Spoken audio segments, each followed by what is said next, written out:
మిత్రులందరికీ నమస్కారం. మన ముందు న్యాయపరమైనటువంటి సలహాలు ఇవ్వడానికి హైకోర్టు అడ్వకేట్ నాగేశ్వరరావు పూజారి గారు ఉన్నారు.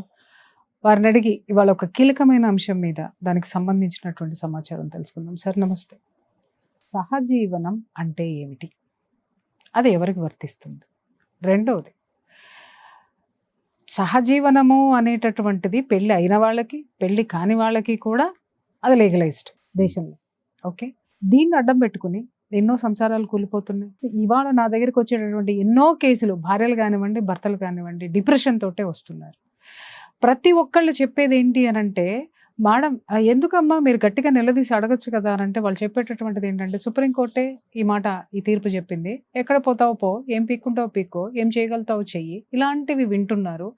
మేడం మేము ప్రూవ్ చేసుకోలేమా, మా సంసారాలు నిలబెట్టుకోలేమా, లేదా వాళ్ళు చేసేటటువంటి తప్పు ప్రపంచానికి కనిపించడం లేదు, మేము ప్రూవ్ చేయలేకపోవడం వల్ల బ్లేమ్ మా మీదనే వేసుకొని, అంటే కొన్ని డైవర్స్కి వెళ్ళిపోతున్నాయి. ఎందుకంటే వాళ్ళు కలిసి జీవించడం అనేది కుదరదు, అడ్జస్ట్ అవ్వలేనటువంటి పరిస్థితి. అసలు ఈ సుప్రీంకోర్టు తీర్పు ఇంత భయంకరమైనటువంటి అలజడిని కుటుంబాల్లో సృష్టించడము అనేది జనాలందరికీ కూడా మింగుడు పడినటువంటి విషయం. ఈ తీర్పు గురించి మాట్లాడుతున్నాను నేను.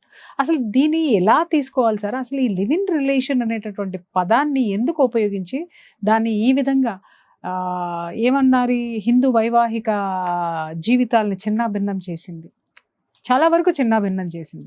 దాని మీద అవగాహన లేకనా, లేకపోతే దాన్ని అడ్డం పెట్టుకొని చేసేటటువంటి వీళ్ళు చేసేటటువంటి అన్యాచురల్ ఇష్యూ, దాని గురించి చెప్పండి ఒకసారి.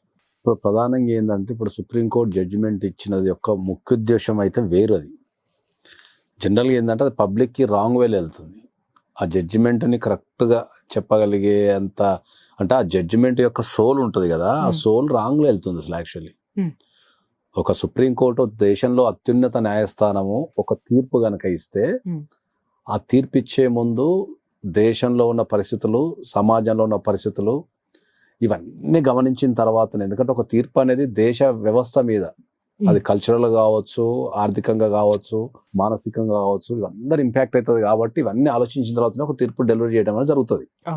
ఎందుకంటే తీర్పు మొత్తం దేశంలో అత్యున్నత న్యాయస్థానం కాబట్టి దాన్ని పాటించాల్సిన బాధ్యత అందరికి ఉంటుంది. కాబట్టి ఒక తీర్పు ఇచ్చే మీద చాలా జాగ్రత్తగా డెలివరీ చేయడం జరుగుతుంది. సో ఒక నిమిషం మనం ఇప్పుడు మీరు ఇంతకుముందు అడిగినట్టు ఏంటంటే, లివ్ ఇన్ రిలేషన్షిప్ అనేది మనం అడుగుతున్నారు. లివ్ ఇన్ రిలేషన్షిప్ అంటే ఏంది, అసలు దానికి చట్టబద్ధత ఉందా లేదా, అసలు ఏం జరుగుతుందో ఒక పాయింట్. లివ్ ఇన్ రిలేషన్షిప్ వేరు, అడల్టరీ వేరు, రెండు వేరు. లివ్ ఇన్ రిలేషన్, సహజీవనము దేనికి ఎందుకు వస్తుంది? పెళ్లి కాని వాళ్ళు సహజీవనాన్ని, పెళ్ళైన వాళ్ళు సహజీవనం అంటున్నారు. అసలు ఇది ఏంటి, దానికి చెప్పండి. సహజీవనం అనేది ఏంటంటే, జనరల్ గా మనం సహజీవనాన్ని తెలుగులో మనం ఇంగ్లీష్ లో లివ్ ఇన్ రిలేషన్షిప్ అంటున్నాము. లివ్ ఇన్ రిలేషన్షిప్ అన్న సహజీవనం అన్న ఏంటంటే, ఇద్దరు పెళ్లి కాని వ్యక్తులు మేజర్ అయి ఉండాలి. ఇద్దరు పెళ్లి కాని వ్యక్తులు మేజర్ అయి ఉండి వాళ్ళిద్దరూ ఒక ఇంటి కింద నివసించడానికి కానీ లేదా కలిసి నివసించడానికి కానీ మనం సహజీవనం అంటాం జనరల్ గా.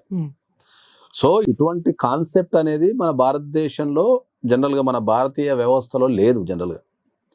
సో ఇది adapted from the foreign countries. అంతే కదా. ఎందుకు adapted from the foreign countries అంటే ఏంటంటే, మెట్రోపాలిటన్ సిటీస్ పెరిగినప్పుడు, ఎప్పుడైతే ఇప్పుడు బాంబే లాంటి సిటీలు కానీ, ఢిల్లీ లాంటి సిటీలు కానీ, కలకత్తా లాంటి సిటీలు కానీ పెద్ద విస్తీర్ణం అయిపోయిన తర్వాత ఏంటంటే, మనం పబ్లిక్ని మానిటరింగ్ చేయడం అనేది చాలా కష్టం అవుతుంది. ఈ మానిటరింగ్ చేయడం అనేది కష్టమైనప్పుడు దాని నుంచే రకరకాల కల్చర్స్ కానీ, రకరకాల వ్యవస్థలు కానీ పుడుతూ ఉంటాయి.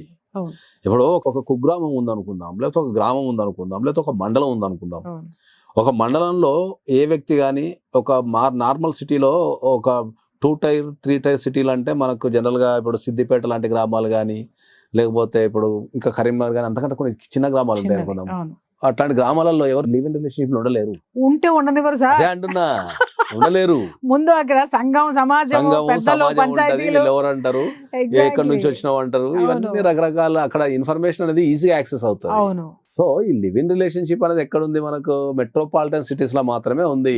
మెట్రోపాలిటన్ సిటీస్ లో ఎందుకు ఉంది అంటే, మనకు సిటీస్ అనేది విపరీతంగా పెరిగిపోయి, అవసరాలు పెరిగిపోయి, ఒకరినొకరు పట్టించుకోలేంత ట్రావెలింగ్ చేసుకుంటా, రకరకాల ఇబ్బందుల వల్ల, రకరకాల వ్యాపారాల వల్ల ఒక ఎదుటి వ్యక్తి గురించి ఆలోచించేంత ఓపిక తిరగలేకపోవడం నుంచే ఇవి పుట్టినాయి, ఈ లివ్ ఇన్ రిలేషన్షిప్ అనేది పుట్టినాయి. ఒక్క మాట నేను అడుగుతాను సార్. ఇప్పుడు మీరు చెప్పినటువంటి విలేజ్ కానివ్వండి, ఆ మండల్, ఆ ఏరియా ఒక దాన్ని ఏమనాలి, అటువంటి ప్రాంతాల్లో ఉన్నటువంటి ఆ మానవతా విలువలు కానివ్వండి, లేకపోతే మానవతా విలువలు అనటం కంటే మానిటరింగ్ అంటాం దాన్ని. మానిటరింగ్ అంటే ఏంటంటే ఇప్పుడు మా ఊర్లో ఏది ఒక చిన్న విషయం జరిగినా మానిటరింగ్ ఉంటుంది ప్రతి ఒక్కరికి. ఏంటి ఏం జరిగింది, ఇప్పుడు ఒక ఊరికి ఒక కొత్తోడు ఊరు మొత్తం తెలిసిపోద్ది. అవును, 1000 మంది క్వశ్చన్ వేస్తారు. అవును, 1000 మంది క్వశ్చన్ వేస్తారు. ఏ బాబు, ఏ ఊరు, ఎక్కడ ఉన్నావు, ఎందుకు వచ్చినావు, ఏం పని మీద వచ్చినావు, ఎవరి కోసం వచ్చినావు, నీ పేరేంది, ఇట్లాంటి క్వశ్చన్స్ వాడు ఊరు పొలిమేర నుంచి వాళ్ళ ఇంటికి పోయే లోపు 20 మంది అడుగుతారు. హైదరాబాద్ సిటీలో మన పక్కింటి కాడ వచ్చినా కూడా నాకెందుకు లేని తలపేసుకుంటారు. అంతే అంతే, ఇంక వాడిని ఎందుకులే, వాడిని మనం అడిగితే ఎంత మంది ఉంటున్నారో కుటుంబంలో కూడా తెలియదు. ఇప్పుడు మీకు ఒకటి ఖచ్చితంగా చెప్పాలంటే ఏంటంటే, మనం ఇంతకుముందు మాట్లాడుకున్నప్పుడు ఏంటంటే చాలా సందర్భాలలో అంటే అప్పుడప్పుడు నాకు అనిపిస్తుంటది, నాగరికత ఏ రేంజ్కి ఎదిగిందంటే ఒకప్పుడు మనం ఇల్లు కట్టుకునేటప్పుడు అందరు రావాలని కట్టుకుంటుండే, ప్రతి ఒక్కరు నా ఇంటికి రావాలని విశాలంగా ఉండి ప్రతి ఒక్కరు ఆహ్వానిస్తుండే. ఇప్పుడు మానవుని పరిస్థితి ఎక్కడికి వచ్చిందంటే ఇంటికి ఎవరు రావద్దని కట్టుకుంటున్నారు. దానికే గేటెడ్ కమ్యూనిటీస్ అంటాం మనం దాన్ని. వారు రావాలంటే ఏం చేయాలా?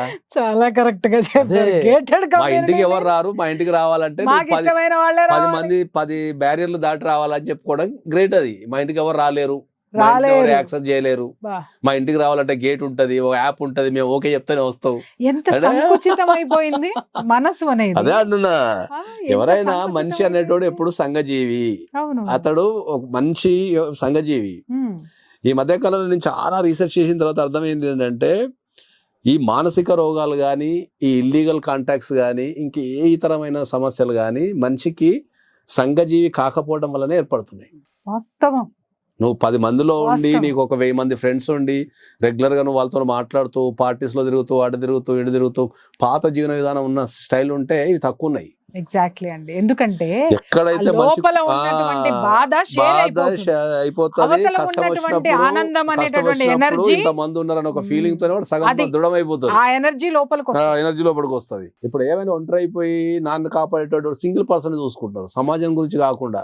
అదే ప్రేమ అనుకోనో, లేకపోతే అదే కాపాడతారు అనుకోనో, లేకపోతే ఇదే ప్రేమ అనుకోని దీనిపైన ఇవన్నీ జరుగుతున్నాయి మనకి. చాలా కరెక్ట్ వర్డ్ ఇది. కాబట్టి మనకు ఈ లివ్ ఇన్ రిలేషన్షిప్ అనేది ఎప్పుడైతే ఏమవుతుంది అంటే ఏంటంటే, ఇద్దరు వ్యక్తులు కలిసి జీవించడానికి మనం లివ్ ఇన్ రిలేషన్షిప్ అంటాం. దాంట్లో ప్రధానంగా ఏమవుతుంది అంటే కోర్టులు, ఎందుకంటే కోర్టుకు కూడా ఏముంటుంది అంటే ఏంటంటే కొన్ని తప్పని పరిస్థితులలో కొన్ని కంట్రోల్ చేయలేం మనం. అందుకని కొన్ని వందల సందర్భాలలో భారతదేశం ఇప్పుడు ప్రపంచవ్యాప్తంగా భారతదేశంలో లా అనేది పాపులర్ కాకపోవడానికి ఒకటే ఒక కారణం. ఒక అడ్వకేట్ కి వాల్యూ లేకపోవడానికి కావచ్చు, ఒక అడ్వకేట్ చెప్పే వాల్యూస్ చూస్తుంటే అట్లే ఉండదు. అది అడ్వకేసీ ప్రొఫెషన్ అనేది కంపారిజన్ టు ఆల్ ప్రొఫెషన్ ఇండియాలో కొద్దిగా తక్కువ వాల్యూ ఉంది కంపారిజన్ టు. ఎందుకంటే మేము అడ్వకేసీ ఫీల్డ్ కూడా చెప్తున్నాం కాబట్టి చెప్తున్నా. ఎందుకు లేదు అడ్వకేసీకి అంటే ఏంటంటే, భారతదేశంలో మనం మోరల్స్ కి వాల్యూ ఎక్కువ ఇస్తాం. ఓకే, మోర్ దెన్ ద చట్టం, మోరల్స్ కి వాల్యూ ఇస్తాం. ఇది వాస్తవం. ఓకే, చట్టానికి ఎప్పుడు ఎక్కువ వాల్యూ ఇయ్యం మనం, అన్లెస్ అంటే అది పీకల మీదకి వచ్చిన తర్వాత అప్పుడు చట్టం మాట్లాడతాం. అప్పటిదాకా మనం మోరల్స్ కే వాల్యూ ఇస్తాం. మనం మోరల్స్ గానీ, సాంప్రదాయాలు గానీ, కట్టుబాట్లు గానీ వీటి మీదనే సగం 80% కంట్రోల్ చేసేస్తారు. అర్థమైందా? 80% ఇవన్నీ మన సనాతన ధర్మంలో ఎప్పటి నుంచో ఉన్నాయి, అంటే మన హిందూ ధర్మంలో ఎప్పటి నుంచో ఉన్నాయి ఇవన్నీ. ఎవరన్నా ఒక కొత్త అమ్మాయి ఇంటికి వచ్చినప్పుడు భార్య భర్తలప్పుడు అన్నయ్య అని వరుస కలిపేస్తారు. దట్ ఇస్ ద కాల్డ్ ఏందది, ఏ ఉద్దేశంతో చూడొద్దు. ఓకే, ఒక అమ్మాయి అందంగా ఉన్నా అక్కడే ఉండు, నీ చెల్లెలు రావద్దు అని ఒక చెల్లెలు వరుస కలిపేస్తారు. ఎందుకు కలిపేస్తారు అంటే అదే అంటున్నా. దాన్ని బట్టి ఏంటంటే పిలవగానే ఎవరైనా కొత్త వ్యక్తులు ఉండగానే పెళ్ళైన వాళ్ళని ఎక్కడ తీసుకెళ్తాం కదా, ఆడపిల్లలు ఉంటే ఏమంటే అన్నయ్యని పరిచయం చేసేస్తారు. ఎందుకు అంటే సిస్టమ్ అది. సో నీకు ఎటువంటి చెల్లె అనే ఫీలింగ్ వస్తే నీకు ఎటువంటి బ్యాడ్ ఫీలింగ్స్ రావు మనసులో.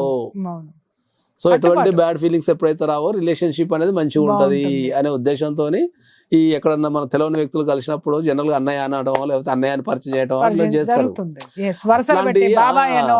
అట్లాంటి కొన్ని లక్షలు ఉన్నాయి మన మిగతా జీవితంలో. సనాతన ధర్మంలో, మన హిందూ ధర్మంలో కొన్ని లక్షలు ఉన్నాయి అట్లాంటివి. సో ఇప్పుడు ఇవన్నీ మాసిపోయినాయి, జీవితం నుంచి వెళ్ళిపోయినాయి. ఒక్క మాట చెప్పండి, మాసిపోయినాయి అనే మాట్లాడుతున్నాం మనం. అసలు కారణం ఏంటి ఒక్కసారి నాకు చెప్పండి. ఎందుకంటే కొన్ని లక్షల డివోర్స్ కేసులు చేశారు మీరు. మనం మనిషిగా ఎదుగుతున్నాం తప్ప మనసు ఎదుగుతాం లేదు ఎక్కడ కూడా. మానసికంగా మానసికంగా ఎదగటం లేదు. మనసు మానసికంగా కుచించుకుపోయింది, ఆలోచనలు విశాలమైనవి. మానసికంగా కూర్చుంచకపోతున్నాం మనం చాలా. అది ఎవరికి అర్థం కావట్లే. ఎవరి కాళ్ళు ఏమనుకుంటారు, నాకు నేనే తుచ్చితోపు, నాకు నేనే గ్రేట్, నేను చేసేదే కరెక్ట్ అంటున్నారు. ఇంతకుముందు కొన్ని చెప్పి నాకు తలకాయ వస్తున్నది ఏంటంటే, ఉమ్మడి కుటుంబ వ్యవస్థలో ఉన్నంత బ్యూటీ ఎక్కడ లేదు సార్. మీకు తలనొప్పి వస్తుంది, నాకు స్పాట్లైటిస్ అదే అంటున్నా.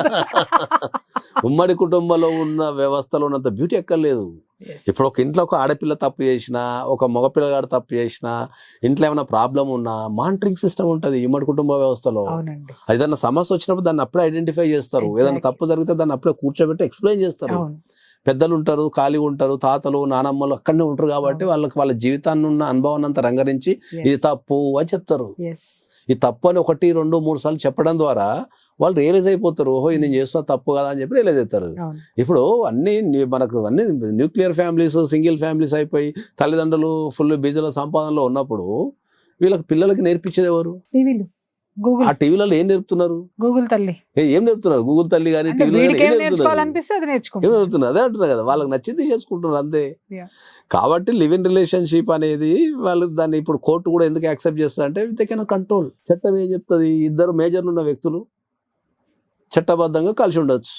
చట్టం అది. నీకు నచ్చిన వ్యక్తితోని కలిసించే హక్కు నీకుందనే చట్టం. మొరల్ ఏం చెప్తుంది? పెళ్లి కాకుండా నచ్చిన వ్యక్తి అయినా సరే పెళ్లి కాకుండా కలిసి ఉండొద్దని మొరల్ చెప్తుంది. ఆ పాయింట్ ఈ రెండింటి మధ్యలో పంచాయతీ ఇప్పుడు ఇవన్నీ అన్నాడు. ఈ రెండింటి మధ్య పంచాయతీ చట్టానికి మొరల్ మధ్యలో పంచాయతీ ఇప్పుడు మనం చూసే కేసులన్నీ. ఎగ్జాక్ట్లీ. ఇక్కడ మనం ఎక్కువ గమనించింది ఏంటంటే సార్, దీంట్లో లివ్ ఇన్ రిలేషన్షిప్ లో ఉన్నప్పుడు వీళ్ళన్నీ కూడా ఏం మాట్లాడతారు అని అంటే, ప్రపంచానికి సంఘానికి ఎదురెళ్తే ఏమవుతుంది అనేటటువంటి నిర్లక్ష్య ధోరణి వాళ్ళలో ఉంటుంది. విపరీతమైనటువంటి స్వేచ్ఛను ప్రోత్సహించేటటువంటి మాటలే వాళ్ళకు. వినండి సార్, అదే పెళ్లి అయిన తర్వాత పొరపాటున పాత సంబంధాలు గూగుల్ చాట్లో లేకపోతే ఫోటోలో ఇంకొకటో బయటపడి, లేదా పాత యొక్క పరిచయాలు మళ్ళీ పునరావృతం అయితే మాత్రము వీళ్ళు ఎట్టి పరిస్థితుల్లోనూ యాక్సెప్ట్ చేయరు అవతల వాళ్ళని. ఇక్కడ వస్తుంది, ఇది తెలుసుకోవాలి యువత. ఎంతసేపు లివ్ ఇన్ రిలేషన్షిప్ కోర్టు చెప్పింది, అది చెప్పింది అని చెప్పేసి అని వాళ్ళు మాట్లాడి దానికి విపరీతంగా ఇవాళ ఓయో రూమ్స్ ఎందుకు ఏర్పడినాయి సార్? ఓయో రూమ్స్ లో జరిగేటటువంటి చెప్పండి. మీలాంటి మాలాంటి వాళ్ళు వెళ్ళాలి అని అంటే, మన కుటుంబాలతో వెళ్ళాలి అని అంటే రాయల్ గా పోతాం. ఈ ఓయో రూమ్స్ లో అత్యధికంగా బుక్ అయ్యేటటువంటివన్నీ కూడా ఈ లివ్ ఇన్ రిలేషన్షిప్ లో ఉన్న వాళ్ళు టైం గడపడానికే కదా అవన్నీ కూడా ఉంటున్నది. చాలా మంది నా దగ్గర వాపోయిన వాళ్ళు ఎవరు ఉన్నారు అని అంటే, వీళ్ళు హోటల్స్ నడిపేటటువంటి వాళ్ళు, ఇలాంటి వాళ్ళు కూడా వాపోయేది ఏంటి ఉంటే కొంతమంది మూసుకున్నారు కూడా, మేము ఇలాంటివి చేయలేము అని చెప్పేసాను. మోరల్ ఒప్పుకోవట్లేదు, చట్టం ఒప్పుకున్నా అని చెప్పేసాను. అది పెళ్లికి ముందు బాగుంటుంది సార్, రిలేషన్షిప్ లో ఉన్నంత వరకు బాగుంటుంది సార్. ఆ relationship when it converts into marriage life. ఇప్పుడు మనం దాని మీదనే కదా నేను ఇన్ని సంవత్సరాల నుంచి పోరాటం చేసేది ఏంటి అంటే, ప్రీమ్యారిటల్ కౌన్సిలింగ్ అనేది తీసుకోమని అందుకే చెప్తున్నాం. ఎందుకంటే ప్రీమ్యారిటల్ కౌన్సిలింగ్లో ఏమైనా రిలేషన్షిప్స్ ఉంటే దాన్ని ఎట్లా కట్ చేసుకోవాలా, ఎక్కడ దాకా పెట్టాలా, ఎందుకు పెట్టాలా అనేది మనం క్లియర్గా ఎక్స్ప్లెయిన్ చేస్తాం. దానివల్ల ఫ్యూచర్లో కలిగే నష్టాలు ఏముంటాయి, లాభాలు ఏముంటాయి అనే దాన్ని మనం చెప్తాం. మనం ఇది లివ్ ఇన్ రిలేషన్షిప్. ఇప్పుడు చెప్పండి, పెళ్ళి అయిన వాళ్ళు కలిసి ఉండడాన్ని దీన్ని ఏమంటారు? అడల్టరీ అంటారా లేకపోతే ఇంకేమంటారు? దానికి ఏం పేరు ఉంది? పెళ్లి అయిన తర్వాత, ఏదైనా 2 వ్యక్తులకు పెళ్లి అయిన తర్వాత జనరల్ గా మోరల్ ఏం చెప్తుంది? మళ్ళీ మోరల్ పెళ్ళైన తర్వాత భార్య భర్తనే, భార్యకైనా భర్తనే, భర్తకైనా భార్యనే, ఇద్దరు అన్ని రకాలుగా మానసికంగా గానీ, మీరు చెప్పింది ఏంటంటే మానసికంగా గానీ, శారీరకంగా గానీ, ఏ రకమైన సేవల పరంగా గానీ భార్య భర్తలనేది కలిసి జీవించాలనేది మన భారతీయ సాంప్రదాయం. ఓకే, ఓవర్ ద పీరియడ్ ఏమవుతుందంటే ఈ పెళ్లిలో జరిగే తప్పుల వల్ల, ఎప్పుడైనా చూడ పెళ్లిలో జరిగే తప్పులు కావచ్చు, లేకపోతే పెళ్లి తర్వాత వాళ్ళిద్దరి మధ్యలో ఏర్పడే అండర్స్టాండింగ్ కావచ్చు, ఈ రెండింటి నుంచే మనకు ఈ థర్డ్ రిలేషన్షిప్ అనేది పుడుతుంది. అదే అంటున్నా. ఓకే, థర్డ్ రిలేషన్షిప్ అనేది పుడుతుంది. ఈ థర్డ్ రిలేషన్షిప్ అనేది ఎట్లా పుడుతుంది అంటే, ఎక్కువగా ఇప్పుడు ఈ థర్డ్ రిలేషన్షిప్ అనేది ఎట్లా పుడుతుంది అంటే, 2 వ్యక్తులు పెళ్ళైన తర్వాత ఎక్కువగా పుట్టేది, చాలా సందర్భాల్లో పుట్టేది మనం ఫిజికల్ కాంటాక్ట్ ద్వారా ఎక్కువ ఉంటుంది. అంతే, అది ఫిజికల్ కాంటాక్ట్ ఎక్కువ ఉంటుంది. రెండోది ఫైనాన్షియల్, మూడోది కెరియర్, 3 ఉంటాయి. వీళ్ళు ఎక్కడో పరిచయం అవుతారు, ఎక్కడో అటాచ్మెంట్ అవుతారు, అవును ఫైనాన్స్ పరంగా కావచ్చు, లేదా కెరియర్ పరంగా కావచ్చు, లేదా ఫిజికల్ కాంటాక్ట్ తోనే అవుతారు వీళ్ళు. అవును సో అదే అది ఎక్కడైతే ఇక్కడ భార్య దగ్గర నుంచి కానీ భర్త దగ్గర నుంచి కానీ దొరకనప్పుడు ఉమ్. వీళ్ళు థర్డ్ పార్టీలో చూసుకుంటారు. ఉమ్. సో దీంట్లో కాన్సెప్ట్ ఏంది అంటే ఉమ్. మనకు కొన్ని వందల సామెతలు ఉన్నట్టు దూరపు కొండలు నునుపునో, ఇప్పుడు ఇంట్లో ఉన్న భర్తనో భార్యనో ఇది సర్దిద్దుకోవాలా, Yes. వాళ్ళకి ఏమన్నా ఫైనాన్షియల్ కష్టం వచ్చినప్పుడు, ఇప్పుడు ఇంట్లో ఉన్న భార్య ఉందనుకుందాం, సపోజ్ భార్యకు సంబంధించి ఏదన్నా కష్టం వచ్చినప్పుడు ఒక మాట నేనున్నా అని నిలబడగలిగితే అయిపోతుంది కదా, ఇంకా బలపడుతుంది బలపడుతుంది. సార్ బంధం. బలపడుతుంది. దాని కన్వర్సేషన్ ఎటో వెళ్ళిపోతుంది. వెళ్ళిపోయినప్పుడు ఏమవుతుంది అంటే బయట నుంచి ఏదైనా పిలుపు వస్తుంది వాళ్ళకు, నేనున్నా అంటారు, ఒక కథం అయిపోతుంది. అది దీంట్లో కాన్సెప్ట్ బ్యూటీ ఏంటంటే ఎప్పుడైనా సరే హ్యూమనైజం ఏంటంటే ఏది మనకు అవైలబుల్ ఉందనుకో దాన్ని పట్టించుకోము, అది హ్యూమనైజం. అవును. ఏదైతే అవైలబుల్ ఉండదో ఎప్పుడోసారి దొరుకుతుంది చూడు, దాని మీద ఎక్కువ ఇంట్రెస్ట్ ఉంటుంది. కక్కుర్తానాలా? సో పెళ్ళైన తర్వాత ఏర్పడే ప్రతి రిలేషన్షిప్, పేరు పెడదాం, పెళ్ళైన తర్వాత ఏర్పడే ప్రతి రిలేషన్షిప్ ఇదే ఉంటది కాన్సెప్ట్.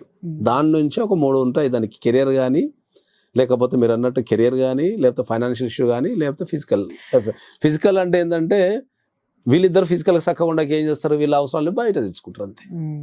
Yeah correct. భార్యాభర్తలు ఇద్దరి మధ్య ఇది ఇంకొకసారి చాలా సందర్భాల్లో సార్ మనం చూసినటువంటి కేసుల్లోనే చాలా సందర్భాల్లో కాపురాల్ని రోడ్డు మీదకి లాక్కొస్తున్నాయి. ఇంకొక విషయం ఏంటంటే అవతల పార్ట్నర్ వీళ్ళకి నచ్చిన వాళ్ళు దొరికారు అంటే ఇక్కడ కారణాలు వెతికి మరి, ఇప్పుడు మీరు చాలా చెప్పారు, ఇది ఇప్పుడు సెక్షువల్ పరంగా కానివ్వండి, వాంటింగ్, ఫైనాన్షియల్ పరంగా కానివ్వండి, కెరీర్ పరంగా కానివ్వండి, రిలేషన్స్ పెట్టుకుంటున్నారు, బాగుంది. అక్కడ గనక బంధం బలపడితేనో లేకపోతే డిపెండెన్సీ ఎక్కువైతేనో ఆ ఆధారపడడం అనేటటువంటి దాన్ని బలం చేసుకోవడానికి, పర్మనెంట్ చేసుకోవడానికి యువతలో ఉన్న రిలేషన్ బీటలు వారిపోవడం. వాళ్ళకి తెలియని కాన్సెప్ట్ ఏంటంటే విడిపోవాలనుకున్నప్పుడు కూర్చోబెట్టో కదా, లేకపోతే ఆ రిలేషన్షిప్ నుంచి వెళ్ళిపోయి సమస్యల్లో ఎప్పుడైనా కూడా సమస్యలు ఏంటంటే at a time multiple relationships maintain చేయడంతోనే సమస్య. అంతే కదా. ఓకే, ఈ at a time multiple relationships maintain చేయడం వల్లనే సమస్య. వాళ్ళు ఒక రిలేషన్ వదిలిపెట్టి ఇంకో రిలేషన్ ట్రావెల్ అయితే పర్లేదు, అక్కడ ఏమి ఇబ్బంది ఉండదు. ఎగ్జాక్ట్లీ సార్, దీనికి కామా పెట్టడు, ఫుల్ స్టాప్ పెట్టడు, ఇలా గాల్లో గాలాడేస్తారు అనుకుంటా. ఇటు అయితే ఏం బీక్తావు అనుకుంటా మొగుడు ముంగట వేరే మొగుడిని వేసుకొని తిరిగే అమ్మాయిలు ఉన్నారు. అయితే ఏం బీక్తావు అని చెప్పేసి భార్య ముంగట వేరే అమ్మాయిలు వేసుకొని తిరిగే భర్తలు ఉన్నారు. ఇది సమాజం. సో దీంట్లో వీళ్ళకి అర్థం కాని కాన్సెప్ట్ ఏంటంటే వీళ్ళు ఎప్పుడైతే ఒక రిలేషన్షిప్ లోకి ఎంటర్ కావాలి అనుకున్నప్పుడు ఏంటంటే ఆల్రెడీ ప్రజెంట్ ఉన్న రిలేషన్షిప్ ని కట్ చేసుకొని రెండో రిలేషన్షిప్ లో పోతే అది ఎవరికి ఇబ్బంది ఉండదు.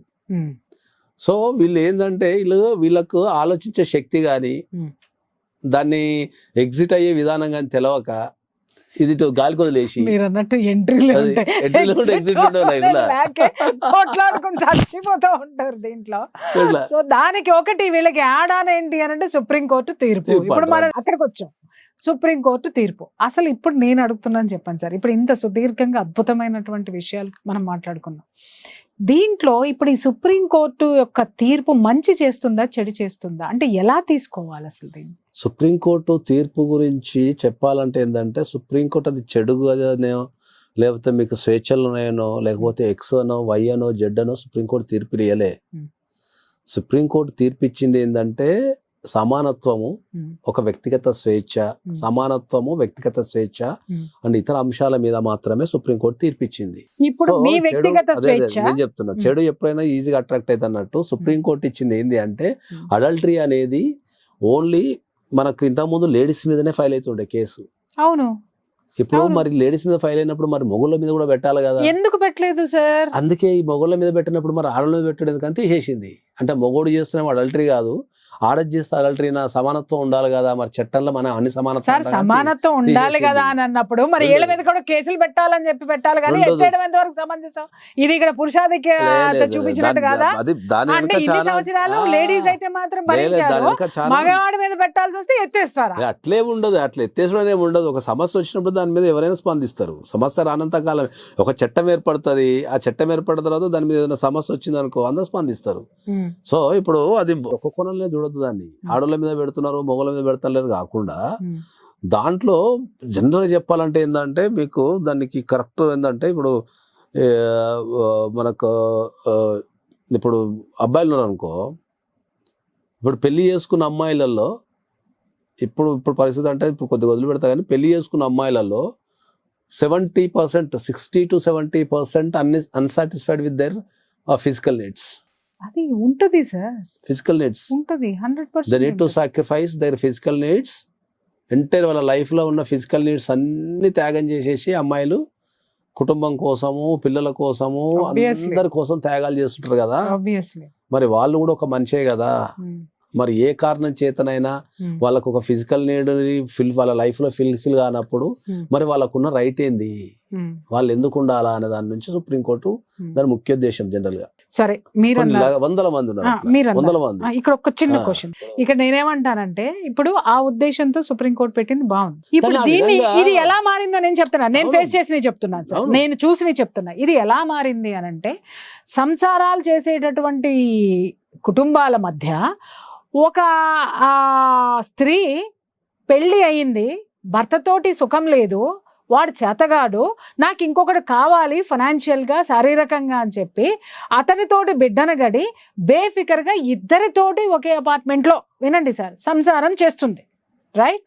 సంసారం చేస్తున్నప్పుడు సంసారం గుట్టుగా సంసారం చేసుకున్నారా? మీరు అన్నట్టు మెట్రోపాలిటన్ సిటీస్ వదిలేద్దాం, ఎందుకంటే మనం చాలా గొప్పవాళ్ళం కాబట్టి. కానీ ప్రతి నిత్యము పచ్చి బూతులతోటి కొట్టుకొని తిట్టుకొని వాళ్ళ యొక్క ఇల్లీగల్ రిలేషన్ని దరిద్రంగా చుట్టుపక్కల వినపడేటట్టు తాగి కొట్టుకొని నాశనం చేసినప్పుడు నాలాంటి వాళ్ళు అబ్జెక్ట్ చేస్తే వీళ్ళు చూపించే కార్డు సుప్రీంకోర్టు, వినండి సార్, మా బాధలు వినండి సార్, సుప్రీంకోర్టు తీర్పు ఉంది నువ్వు ఎవరితో అడగడానికి, నంబర్ 1. రెండోది ఏంటంటే ద గ్రేట్ చుట్టుపక్కల ఇరుగు పొరుగు వాళ్ళు కూడా మాట్లాడేటటువంటి మేధావినులు మాట్లాడేటటువంటిది ఏంటంటే వాళ్ళ ఇంట్లో వాళ్ళు ఏమైనా చేసుకుంటారండి, ఏం మాట్లాడతాం? ఈ కల్చరు నీ ఇంటి చుట్టుపక్కల, నా ఇంట్లో పెళ్లి కావాల్సిన మగపిల్లలు ఉన్నారు, ఎదుగుతున్న ఆడపిల్లలు ఉన్నారు. వీళ్ళు సమాజాన్ని ఏ విధంగా అర్థం చేసుకుంటారు? ఇద్దరి మధ్య ఉన్నటువంటి రిలేషన్, ఇలాంటి రిలేషన్స్ ఏ విధంగానైనా తప్పు కాదు అనేటటువంటి భావనలోకి పోతే రేపొద్దున నా సంసారం ఏం కావాలా, నా పిల్లలు ఏం కావాలి, నా పరువు ఏం కావాలి, వీటిల్ని మేము ఎలా థ్రెట్ చేయాలి? సుప్రీంకోర్టు మీకు ఓన్లీ క్రిమినల్ కేసు మాత్రమే ఎత్తేసిన అని చెప్పింది కానీ మిగతా మీకున్న ఏ రైట్స్ కూడా సుప్రీంకోర్టు మిమ్మల్ని అది చేయలేదు. ఇప్పుడు నాలాంటి ఇబ్బంది ఎదురైతే సివిల్ రైట్స్ చేసుకోవచ్చు, చేసుకోవచ్చు. ఒక ఎక్సెప్ట్ మీరు అడల్టరీ తప్ప మిగతా క్రిమినల్ కేసులు అన్ని పెట్టచ్చు, అన్ని ఉన్నాయి. ఓకే, ఇది దాన్ని ఇది ఎవరికి తెలియదు, ఇది ఎవరికి తెలియదు, ఎందుకంటే నోరు మూసుకుని కూర్చుంటున్నారు. ఇలాంటి ఆడది ఒక్కళ్ళతోటి ఉంటే పర్వాలేదు, చుట్టుపక్కల ఉన్న మొగుళ్ళందరినీ పట్టుకున్నా కూడా ఎవరు నోరు మెదపలేనటువంటి విషయం అన్నమాట. అంటే ఒక్కసారి తుంచేస్తే అయిపోతుంది కదా అని అంటే అది చివరికి కాపురాల్లో కూడా వచ్చేసినా కూడా కళ్ళు తెరవన్నటువంటి గుడ్డి కబోదులు చాలా మంది ఈ ప్రపంచంలో ఉన్నారు. ఎస్పెషల్లీ నాకు తెలిసిన ప్లేస్ ఏరియాలో జరిగిన సంఘటన, నేనే దానికి విక్టిమ్. సో దీనికి ఏం చేయాలా అని అంటే ఏమోనండి, ఏంటండి ఇలా పెదవి విరిచేసి వెళ్ళిపోయిన పురుష పొంగువులు ఉన్నారు, వెళ్ళిపోయిన అబ్బో అది పెద్ద కేసు అది ఇది అని దాన్ని నానాభ్రష్టు పట్టించి మళ్ళీ చివరికి దాంతోటే తిరిగేటటువంటి మగవాళ్ళని నేను చూసా. ఆ భార్యలు ఏం చెయ్యాలి, పక్కన ఉన్నటువంటి నాలాంటి తల్లులు ఏం చేయాలి? నేను రెండు అడిగా మిమ్మల్ని, భార్యలు ఏం చేయాలి? ఇలా రిలేషన్ పెట్టుకున్న ఆడదాన్ని భార్యలు ఏం చేయాలి, నాలాంటి ఆడవాళ్ళు ఏం చేయాలి? భార్యలు ఏమైనా కూడా ఏంటంటే వాళ్ళకు ఒక అడల్టరీ కేసు తప్ప మిగతా అన్ని కేసులు పెట్టుకునే అవకాశం ఇచ్చారు. అడల్టరీ కేసు కూడా మీకు సివిల్ రైట్స్ ఇచ్చారు. మీరు అడల్టరీ కేసును కనుక ప్రూవ్ చేయగలిగితే మీరు ఆస్తిలో వాటాలు తీసుకోవచ్చు, చైల్డ్ కస్టడీ తీసుకోవచ్చు, మంచి మెయింటెనెన్స్ తీసుకోవచ్చు, తర్వాత అన్ని రకాల సివిల్ రైట్స్ మొత్తం ఇచ్చారు. ఓన్లీ ఒక అడల్టరీ కేసులో నువ్వు పోలీస్ స్టేషన్ మాత్రమే వెళ్ళొద్దు అని చెప్పారు తప్ప మిగతా అన్ని రైట్స్ అట్నే ఉన్నాయి. కాకపోతే ఇక్కడ వచ్చే ప్రాబ్లం ఏంటంటే చాలా మందికి చట్టాల మీద అవగాహన లేకపోవడము, కోర్టుకి వెళ్తే న్యాయం జరగదేమో. అందరూ చదువుకున్నోళ్ళే సార్, అందరూ చదువుకున్నోళ్ళే, ఎవరు వస్తారు కానీ ఎవరికి కూడా ఏదో సామెత ఉంది చూసారా, చదువుకున్న వ్యక్తులే ఉన్నారు అనుకుందాం. కోర్టు అంటేనే భయపడేటోళ్ళు ఇప్పటికీ ఈ దేశంలో 90% ఉన్నారు సార్. కోర్టు అంటే భయపడతారు కానీ మురుగుంట్లో మాత్రం బతకడానికి మాత్రం ఈ జీవితాలు మాత్రం రెడీ, వాళ్ళకి అదే బాగుంటది కదా.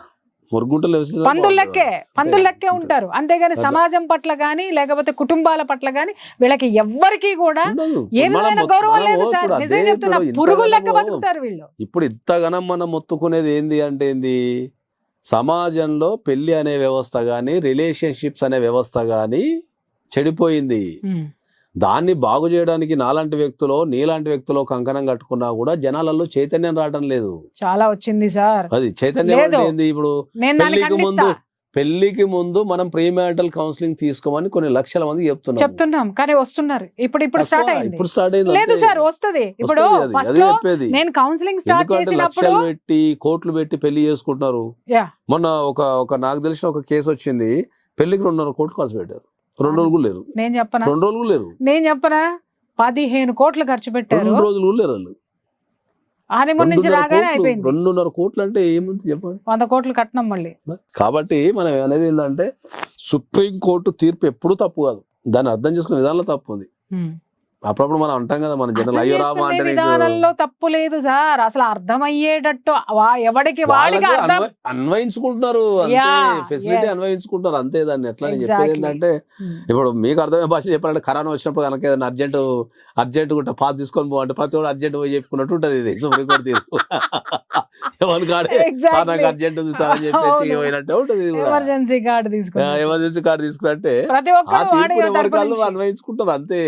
కానీ అది దాని తీర్పు యొక్క ఉద్దేశం అనేది అసలు సుప్రీంకోర్టు తీర్పు ఏం చెప్పింది అనేది దాంట్లో ఏం పాయింట్లు ఉన్నాయి, అసలు ఎందుకు ఆ కన్క్లూజన్ తీసుకుందని ఒకసారి ఓన్లీ సుప్రీంకోర్టు జడ్జిమెంట్ మీద ఒక వీడియో చేయాలి జనరల్ గా. ఎగ్జాక్ట్లీ ఓన్లీ దాన్ని ఉన్న బ్యూటీ ఏంది అసలు అది అనేది చెప్పాలి. అందరు సమాజంలో ఏమనుకుంటారు అంటే ఈ సుప్రీంకోర్టు అంతా ఇది చేసింది అది చేసింది అనుకుంటారు. సుప్రీంకోర్టు ఒక జడ్జిమెంట్ డెలివరీ చేసే ముందు ఆ దేశ ప్రజల మీద ఎంత అదైతే చూడకుండా ఏం డెలివరీ చేయరు.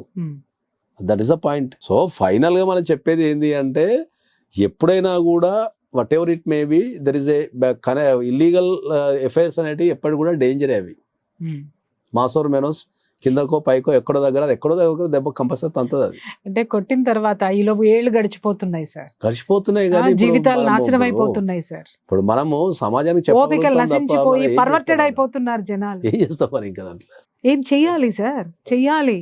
సో మీరు చెప్పారు కదా, సో ఈ రోజు జనాలకు అర్థమవుతుంది ఏం చెయ్యొచ్చు అనేటటువంటి విషయం. So thank you so much. విన్నారు కదా ఫ్రెండ్స్, ఇలాంటివి మీ చుట్టుపక్కల మీ జీవితాల్లో చాలా మంది ఆడవాళ్ళు మగవాళ్ళు కూడా ఫేస్ చేస్తున్నటువంటి ప్రాబ్లం అడల్టరీ, అలాగే అక్రమ సంబంధం అని కరెక్ట్గా మన యొక్క తెలుగు వర్డ్ అది. కానీ ఎవడైతే అక్రమ సంబంధాలని పట్టుకొని సుప్రీంకోర్టు తీర్పు అనంటే సార్ చెప్పినట్టుగా ఆ యొక్క అక్రమ సంబంధాన్ని జనం ఏమి చెయ్యకపోవచ్చేమో కానీ మీకు ఆ వ్యక్తితో ఉన్నటువంటి అనుబంధాన్ని నాశనం చేసి సుప్రీంకోర్టు తీర్పు అని బుకాయించేటటువంటి దద్దమ్మలకి ఈడ్చిపెట్టి చెప్పుతో కొట్టడానికి మీకు ఏ రైట్స్ ఉన్నాయో, ఏ కేసులు వేసుకోవచ్చో, వాళ్ళు ఎలా రోడ్డు మీదకి తీసుకురావచ్చో సార్ చెప్పారు. కాబట్టి మీకు ఎవరికైనా ఇలాంటి విషయాల్లో కనుక సహాయము సలహా కావాలి అనుకుంటే స్క్రీన్ మీద కనిపించేటటువంటి నాగేశ్వరరావు పూజారి గారి నంబర్కి కాల్ చేయండి. ఆయన మీకు అందుబాటులో ఉంటారు. Thank you. సుమన్ టీవీలో మీ పర్సనల్ అండ్ బిజినెస్ ప్రమోషన్స్ కోసం కింది నెంబర్కి కాంటాక్ట్ చేయండి.